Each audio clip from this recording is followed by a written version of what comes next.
This news update is brought to you by Grab somebody and tell them hello.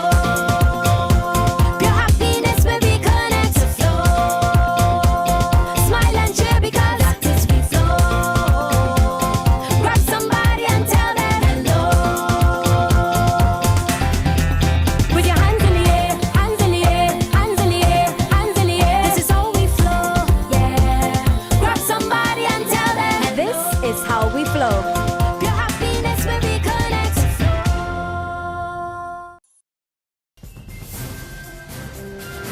It's Thursday, September 3rd, and time for the Barbados Today Evening Update. Thanks for joining us. I'm Fernella Wedderburn. Our top story at this hour, the island's top cop vows to find the perpetrator or perpetrators responsible for the death of a woman in St. George.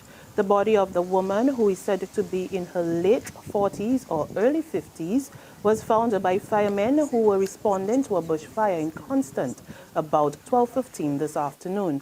Acting Public Relations Officer Station Sergeant Roland Cobbler said the woman's partially naked body was spotted in a grassy area next to the roadway in Jordan.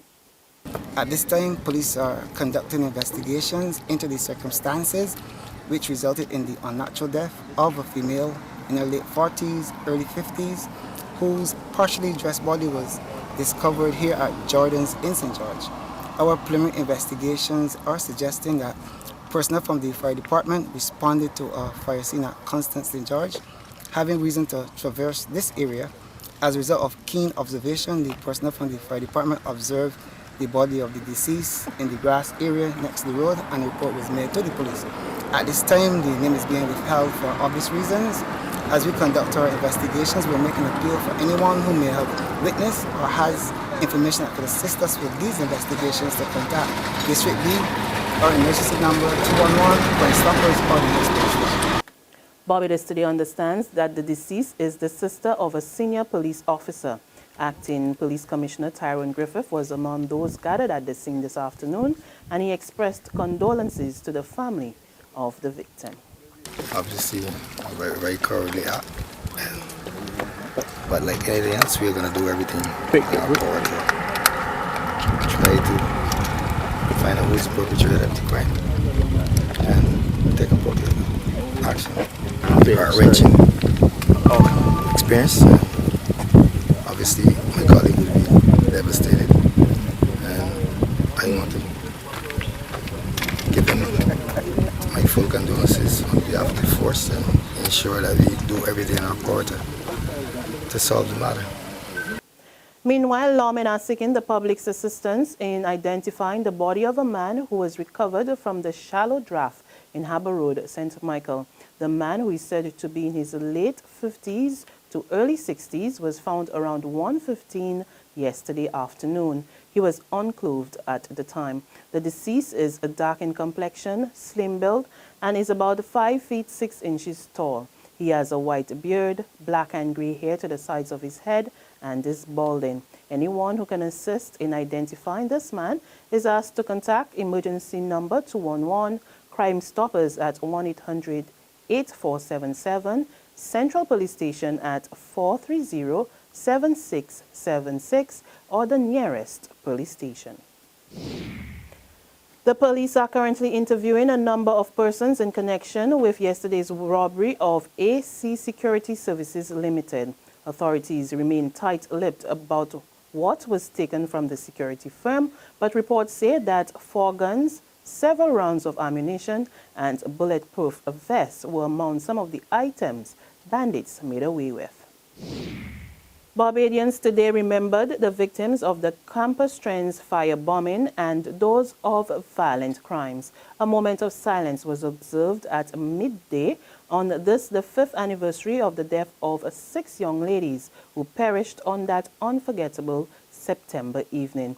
Addressing the gathering at Heroes Square this afternoon, the chief coordinator of the September 3 Foundation, David Commercian, again called for an end to violence. We want to confront all Barbadians with this reality, this harsh, tragic reality, because we hope that by so doing, we will cause some young person or not so young person to think twice before pulling the trigger of that gun, before striking out in anger with that knife, before exploding that incendiary device in any store or other building. A local researcher says Barbadians should be worried about the levels of food, water and energy in the country.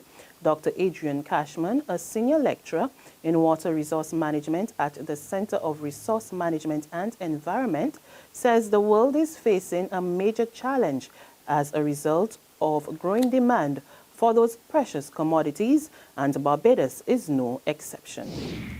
Barbados' banking community partners with the Red Cross to help Dominica. Today, senior officials of 5 commercial banks, namely CIBC First Caribbean, International Bank, First Citizens, RBC Royal Bank, Republic Bank and Scotia Bank, today signaled intentions to offer the country financial assistance. So far, 3 of the banks involved have pledged a combined 150,000 EC dollars towards the cause. The promises comes as Roseau tries to recover from the devastation caused by Tropical Storm Erika, and also as the country begins 2 days of mourning for those who perished and days of prayer for those still missing. There's regional and international news after this short break. Secure your future, be financially strong. Since 1983, we have been there for you.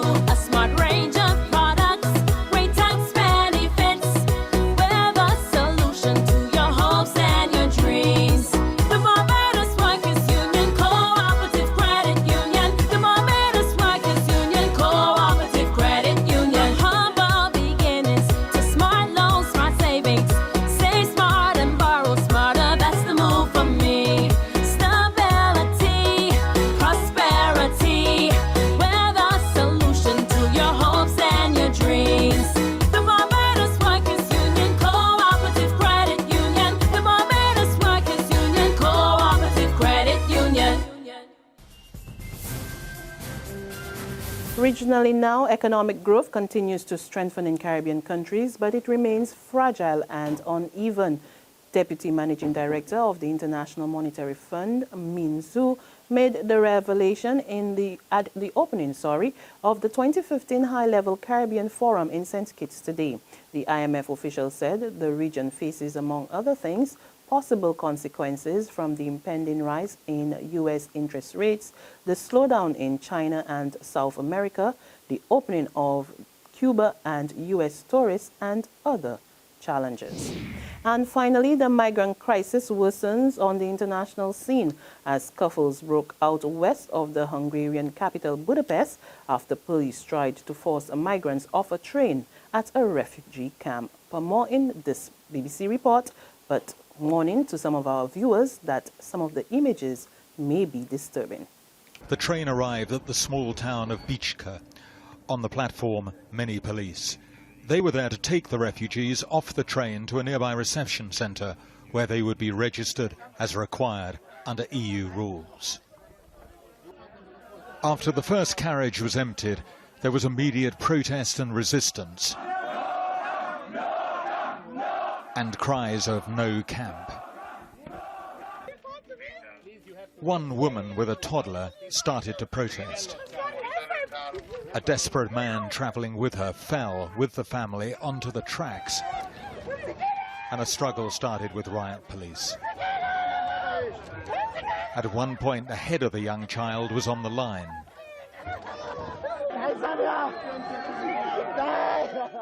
The man was wrestled to the ground. The incident enraged those who had already been taken off the train. They pushed through the police cordon and reboarded. The Hungarians say they're only following the rules and that the problem is Germany's because so many want to go there. And that's news. For more, log on to www.barbadostoday.bb. Subscribe to our e-paper, our email updates, and you can like us on Facebook. You can also catch us on Izumi Media in bus terminals or screenplay at supermarkets and gas stations near you, as well as Channel 101 on Flow TV and Mix 96.9 FM. I'm Fernella Wedderburn. Good evening.